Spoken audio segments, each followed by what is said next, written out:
हे guys welcome to my blog.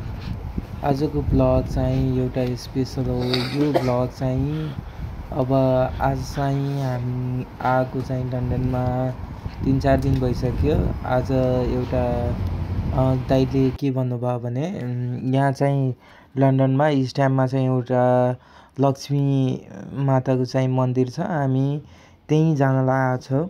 अब हेरौँ यहाँबाट घरबाट चाहिँ कति लगभग आधी घन्टा जति देखाएको छ। हामी अब निस्किसकेका छौँ। बाटोहरू हेर्न सक्नुहुन्छ, लन्डनको पुरै निट एन्ड क्लिन छ।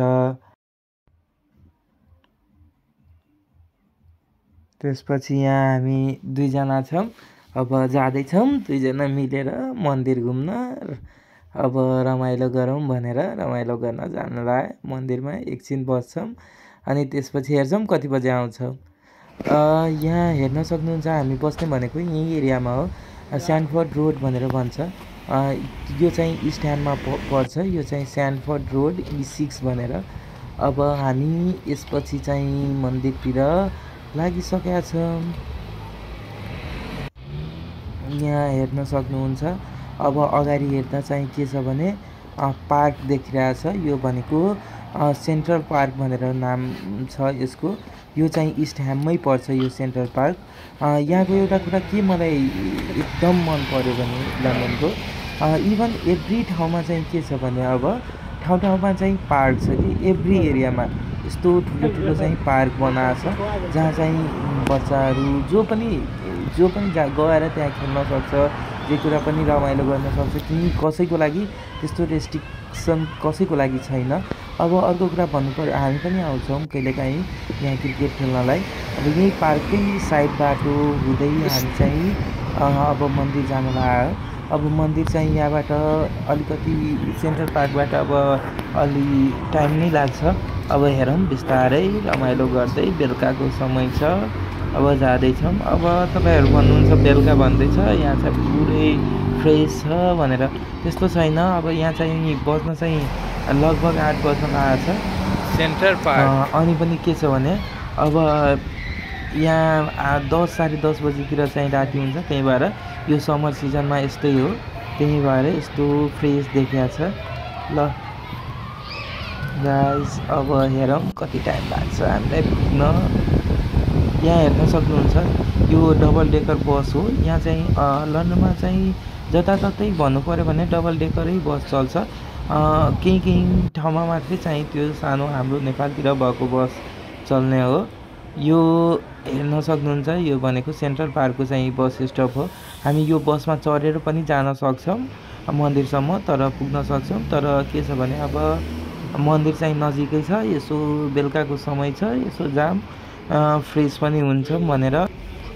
यो हेर्न सक्नुहुन्छ, यो इस्टह्याममा भएको न्यू ह्याम गभर्मेन्ट अफिस हो। यहाँ चाहिँ गभर्मेन्ट अफिसहरू छ यो बिल्डिङभित्र।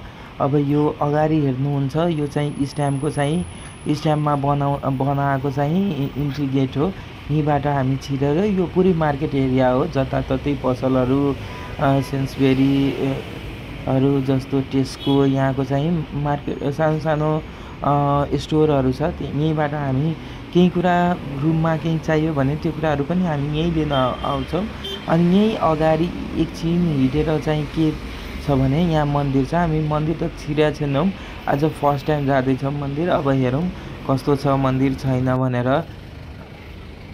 अब यो एकछिनको हिँडाइमा अब हामी पुग्छौँ, किनभने अब यहाँ इस्टह्याम चाहिँ हाम्रो यहाँ इस्टह्यामको चाहिँ ठ्याक्कै भन्नु पऱ्यो भने गेटमा आइसकेका छौँ। अनि यहाँ चाहिँ लोकल मार्केटहरू छ। यहाँ धेरै पसलहरू त टन्नै छ यहाँ इस्टह्याममा, जे खोज्दा पनि पाउँछ त्यस्तो छ यो इस्टह्याम एरिया। यहाँ हेर्न सक्नुहुन्छ पसलहरू अझै चाहिँ बन्द पनि भइसकेको छ, अब टाइम पनि हुन लाग्यो बन्द हुने। यहाँ चाहिँ टाइम हेरेर नै गर्ने हो सबै कुरा। यो हेर्नु त यहाँ यति कम बाटो चाहिँ, यति बाटोको विथ चाहिँ धेरै छैन।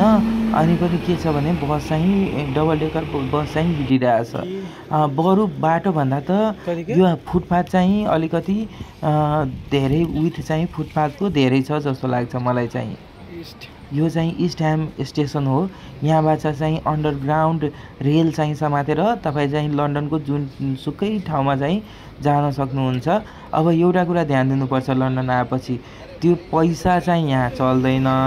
यहाँ चाहिँ सबै कुरा कहाँ हुनुपर्छ भने बस होस् ट्रेन होस् जुनसुकैमा चाहिँ कार्ड चल्छ, कार्ड चाहिन्छ। किनभने अब जो नयाँ मान्छे हुन्छ थाहा हुँदैन। अब नेपाल जस्तो अब के छ भने नेपालमा बसमा चाहिँ पैसा लिन्छ होइन, यहाँ चाहिँ त्यस्तो छैन। यहाँ हेर्न सक्नुहुन्छ अब अलमोस्ट हामी चाहिँ मन्दिर पुगिसकेका छौँ। अब मन्दिर हेर्दा त रमाइलो छ, राम्रो छ, ठुलै भव्य मन्दिर नै छ। अब हेरौँ भित्र गएर के कस्तो छ भनेर। यहाँ हेर्न सक्नुहुन्छ मन्दिर खुल्ने समय छ, कति बजीदेखि कति बजीसम्म खुल्छ। अब यो मन्दिर हामी चारैतिर त जान भ्याउँदैन होला, तर यहाँ जति सक्दो म तपाईँहरूलाई देखाइदिन्छु कस्तो मन्दिर छ छैन भनेर। मन्दिर त रमाइलो मन्दिर छ, ठुलै छ। अब हामी यो हेरिसकेपछि हामी भित्र छिर्छौँ। भित्र के कस्तो छ मलाई लाग्छ भित्र त भिडियो बनाउन दिँदैन होला। अब हेरौँ के कस्तो छ।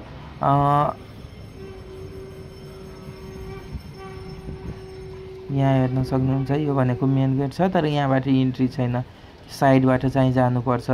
यो मेन गेट चाहिँ लागेको छ, भित्र चाहिँ पूजा भइरहेछ। हामी निस्किसक्यौँ। हामी चाहिँ अब मन्दिर घुमेर आइसक्यौँ। अब घरतिर निस्किसक्यौँ।